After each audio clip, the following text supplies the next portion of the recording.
You think your money is yours. You look at the numbers on your screen, you look at the plastic card in your wallet, you trust the bank vault, and you believe with absolute certainty that your wealth is safe. You are wrong. Property rights can be fragile in fiscal emergencies. They only exist as long as the state allows them to exist. Don't believe me? 700 years ago, there was an organization more powerful than Wall Street. They were richer than the Apple Corporation. They were more feared than any army. They helped popularize early letters of credit and cross-border transfers. They invented international banking. They were the masters of the financial universe.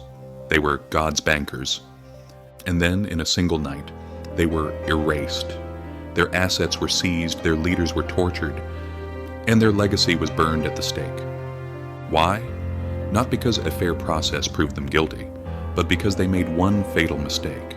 They lent too much money to a government that couldn't pay it back. This is not a story about medieval knights fighting for honor. This is one of the earliest large-scale examples of a state-driven bail-in in history. It is a warning from the grave. When the state runs out of money, nobody is safe, not even you. To understand this heist, we have to look at the victims. Most people think of the Knights Templar as holy warriors, men with swords and crosses. But that was just their branding. In reality, they were the world's first multinational corporation. In the 12th century, traveling was deadly. If you wanted to go from Paris to Jerusalem, you had to carry gold. And if you carried gold, you died. Bandits were everywhere. The Templars saw a market gap. They created a product to solve this fear. Here's exactly how the system worked. It was surprisingly modern. A pilgrim would deposit, say, 500 gold coins at the Temple Church in London. The Templar master would not simply write a receipt. He would issue a coded letter of credit using a sophisticated cipher that only other Templars could read. This was crucial.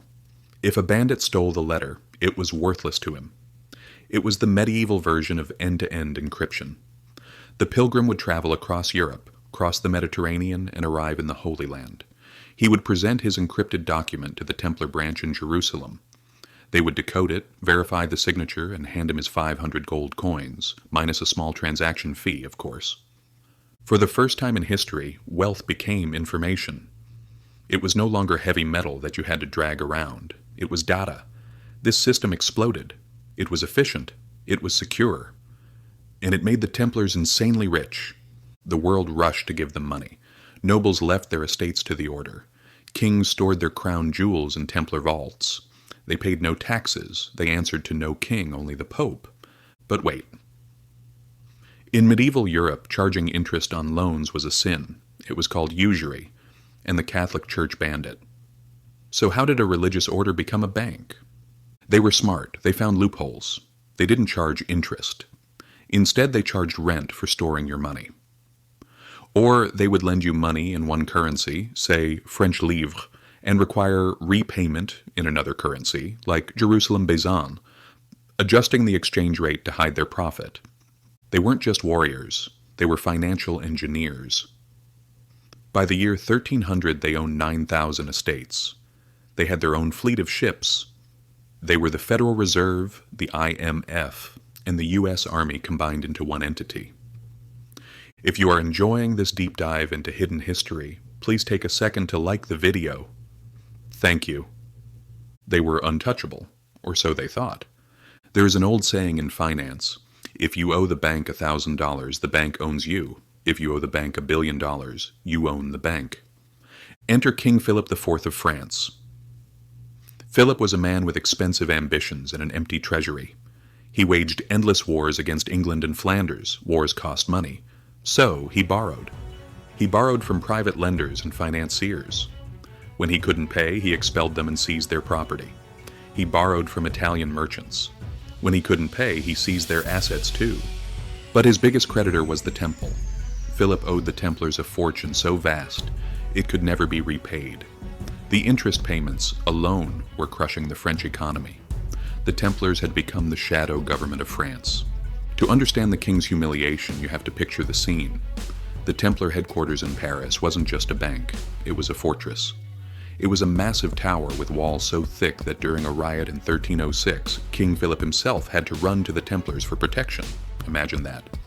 The King of France hiding inside the bank of his creditors, surrounded by their gold, eating their food, protected by their swords. It was in that moment, humiliated and frightened, that Philip likely made his decision. He saw their wealth up close. He saw that the true power in France wasn't in his palace. It was in the temple. And he decided that he didn't want to be protected by them anymore. He wanted to be them. Philip was trapped. He was a king in name, but a debtor in reality. He asked the Templars to forgive the debt. They refused. He asked to join the order, hoping to take control from the inside. They refused. The Templars felt secure. They had the money. They had the swords. They had the Pope's protection.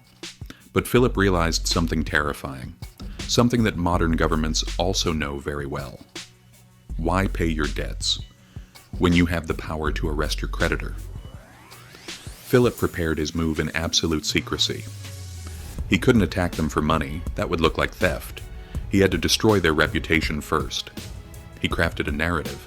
He accused them of heresy, devil worship, spitting on the cross, sexual rituals.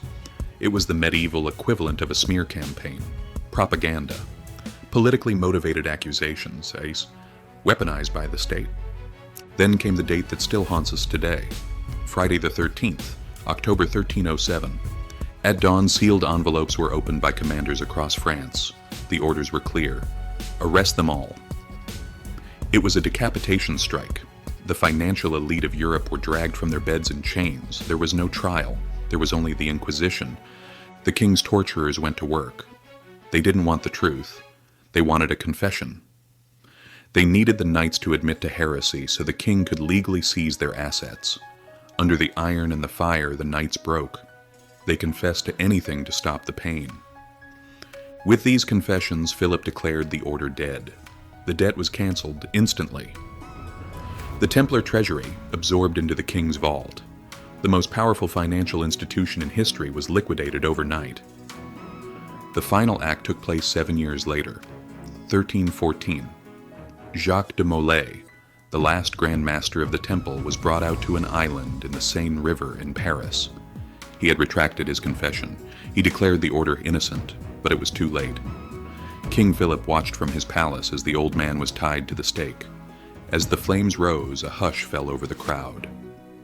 Legend says de Molay didn't scream in pain. Instead, he screamed a curse. Through the smoke, he pointed his finger at the king and the Pope. "God knows who is in the wrong and has sinned," he shouted. "I summon you both to the tribunal of God within a year." The people trembled, and then the strange events began. Pope Clement V, the man who betrayed the Templars to please the king, died just 33 days later. Legend says that lightning struck the church where his body lay in state, though historians debate the details. And King Philip, the man who orchestrated the entire heist, he suffered a stroke while hunting later that year and died in agony. By the end of 1314, both the debtor and the judge were dead. It seemed like divine justice. But for the banking system, the damage was permanent. The precedent was set. We like to think we live in a civilized world. We rely on laws, contracts, and property rights. But the story of the Templars reveals the raw, ugly truth of the system. Financial power is always subordinate to political power. The Templars made the mistake of thinking their wealth protected them. They forgot that the entity who writes the laws also holds the sword. In 1933, the U.S. government restricted private gold ownership and required the surrender of certain gold holdings, with exceptions, at a fixed price. In 2013, Cyprus imposed a bank bail-in that forced losses on largely uninsured deposits to stabilize the system. The methods change, the technology changes, but the logic remains the same. Solvency is a privilege granted by the state, and it can be revoked at dawn. The Templars were the first bankers, and they were the first to learn the hardest lesson of finance. If you hold the debt of a king, you don't hold an asset. You hold a target on your back. History repeats itself because human nature never changes. We document the history most textbooks gloss over, and the patterns people keep ignoring. Researching and producing these documentaries takes a tremendous amount of time and effort to ensure historical accuracy. As an independent channel, I don't have a massive media company behind me. I only have you. If you value this hard work and want to see more content like this, please subscribe and leave a like. It is the single biggest way you can support this mission. Thank you for watching. See you in the next chapter. This video is for educational and historical commentary, purposes only, and does not constitute financial or legal advice. Some details are simplified for storytelling. Sources are listed below.